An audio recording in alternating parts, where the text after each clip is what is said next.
প্রথম দিন, প্রথম দৃশ্য আর সামনে মেগাস্টার শাকিব খান। স্বাভাবিকভাবেই নার্ভাস ছিলেন ছোট পর্দার জনপ্রিয় অভিনেত্রী সাবিলা নূর। অনেক বছর নাটকে অভিনয়ের অভিজ্ঞতা থাকলেও সিনেমার সেট, পরিবেশ আর কাজের ধরন ছিল তার কাছে একেবারেই নতুন। ভয় লাগছিল, অকপটে বললেন সাবিলা। শুটিংয়ের প্রথম দিনেই শাকিব খানের সঙ্গে সিকোয়েন্স ছিল, কিন্তু সেই ভয় কেটে যায় তার কারণেই। ওনার সহজ ব্যবহার, সহযোগিতাপূর্ণ মনোভাব আমাকে সাহস দিয়েছে, একেবারেই কমফোর্ট জোনে এনে দিয়েছে। শেকড় থেকে শিখরে। আসন্ন কোরবানি ঈদে মুক্তি পেতে যাচ্ছে রায়হান রাফির পরিচালনায় শাকিব সাবিলার প্রথম ছবি তাণ্ডব। এরই মধ্যে মুক্তি পেয়েছে সিনেমার দ্বিতীয় গান লিচুর বাগান,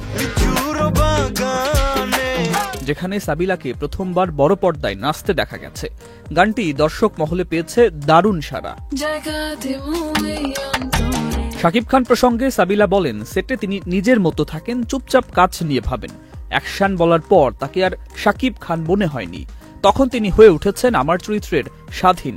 আমি চুপ করে এত বড় তারকা হয়েও সেটে সেটার কোনো গন্ধ দেন না, বরং প্রতিটি মুহূর্তেই নিজেকে ভালো করার চেষ্টা করেন। তার এই কাজের প্রতি ভালোবাসা, নিষ্ঠা ও বিনয় সাবিলাকে অনুপ্রাণিত করেছে। সাবিলা বলেন, এই দৃষ্টিভঙ্গিটা যেন আমিও ধারণ করতে পারি। শাকিব সাবিলার সঙ্গে সিনেমাটিতে আরও অভিনয় করছেন গুণী অভিনেত্রী জয়া আহসান। নতুন জুটি, ভিন্ন গল্প আর জমকালো উপস্থাপনা ঈদে তাণ্ডব হয়ে উঠতে পারে বড় পর্দার সবচেয়ে বড় চমক। সুকান্ত সরকার, চ্যানেল আই।